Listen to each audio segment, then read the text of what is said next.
Hello student, today we are going to start chapter 4 for class 10th. Student, chapter 4 exercises 4.6 is going on. हाँ तो student हम इसका question number 15 हम देखेंगे. Question number 15 ये given है. If A equals to this matrix find A inverse using A inverse solve the system of equation. यानी A inverse की हेल्प से ये जो सिस्टम ऑफ इक्वेशन गिवन है इसको सॉल्व करना है. तो स्टूडेंट ये जो x के कोफिशेंट है, y के कोफिशेंट हैं और z के कोफिशेंट हैं, इसकी ये मैट्रिक्स गिवन है हमें ऊपर जो दे रखी है. अगर ये जो नहीं गिवन होते तो भी हम कोफिशेंट ऑफ वेरिएबल की एक मैट्रिक्स बना लेते जिसको हम a कहते हैं. तो a मैट्रिक्स हमारे पास है.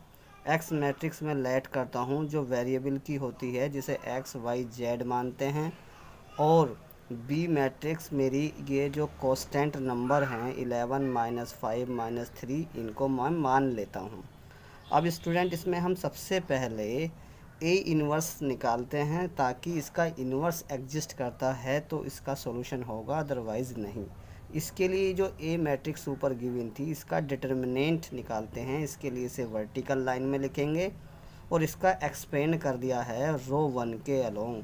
रो 1 के अलोंग एक्सपेंड यानी कि पहले 2 लिखेंगे, फिर इसके सामने की रो और ये कॉलम को डिलीट करके 2 2 ज़ा 4 यानी -4, बीच में माइनस का साइन लगाते हैं. 4 1 ज़ा 4, ये माइनस और माइनस मिलके प्लस हो गया. फिर बीच में यहाँ माइनस आता है लेकिन माइनस ऑलरेडी 3 है, माइनस का 3 है तो +3 हो गया. अब ये वाली कॉलम को डिलीट करो और इस रो को डिलीट कर दो. तो 2 3 ज़ा 6 -6 हो गया और 4 1 ज़ा 4 यानी +4 हो गया. क्योंकि माइनस था तो इसलिए बीच में माइनस आता है तो +4 हो गया. अब +5 लेंगे यहाँ पर, इसे डिलीट करो इसे डिलीट करो. 1 3 ज़ा 3, बीच में माइनस लगाओ. 1 2 ज़ा 2, क्रॉस मल्टीप्लिकेशन करके ये निकाल ली मैंने. अब 4 से 4 कैंसिल हो गया, ये वैल्यू 0 आ गई. -6 में से 4 जाएंगे, -2 -2 3 ज़ा 6 आया. 3 में से 2 गया 1, 3 में से जब 2 गया 1, 5 1 ज़ा 5 आ जाएगा. अब -6 + 5 = -1 आ गया. इसका मतलब ये हुआ कि since determinant A not equals to 0, कि डिटर्मिनेंट नॉट 0 है तो इन्वर्स एग्जिस्ट करता है. अब इसके हम कोफैक्टर निकालेंगे.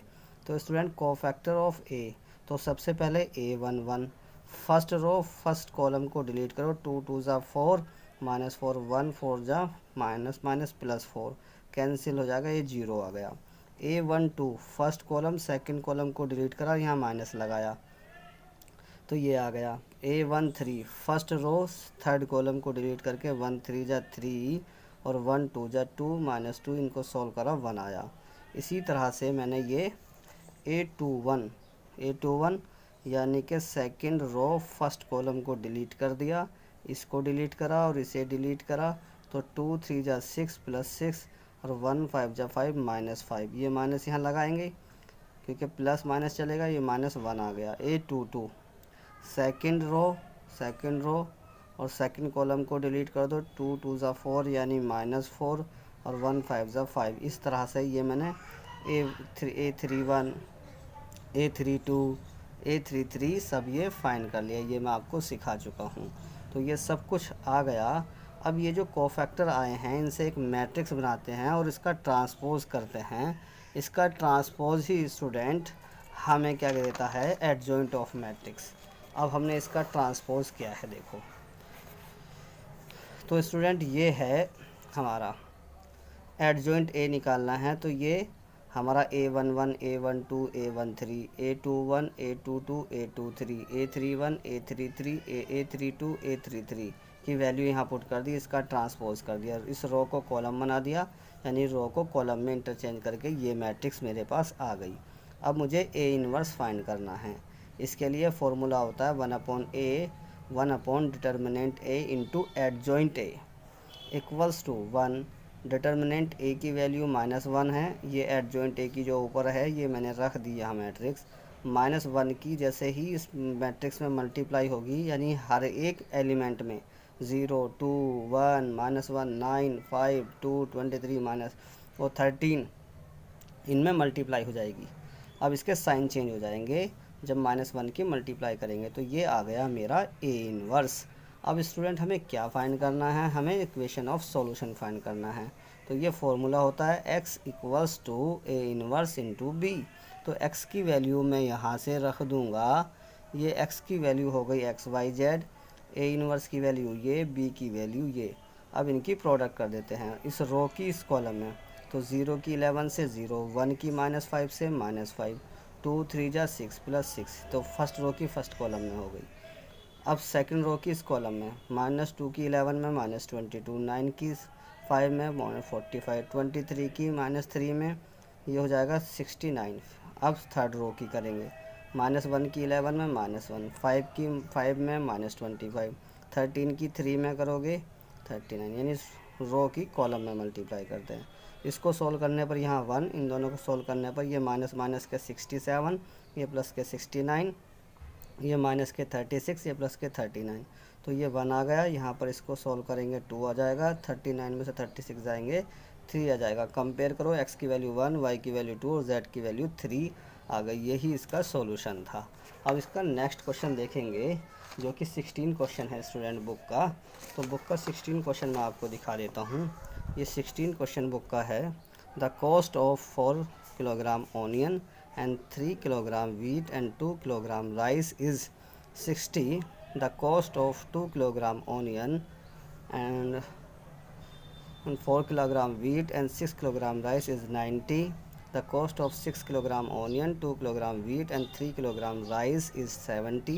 Find the cost of the each item per by matrix method से इसकी हमें कॉस्ट फाइंड करनी है। तो स्टूडेंट देखो, इसमें मैं क्या करता हूँ।